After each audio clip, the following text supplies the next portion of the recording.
الذي خلقني فهو يهدين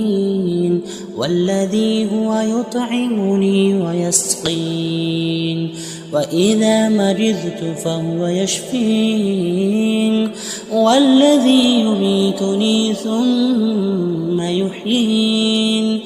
والذي أطمع أن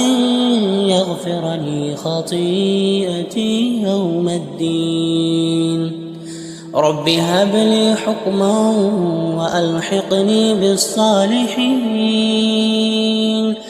واجعل لي لسان صدق في الآخرين واجعلني من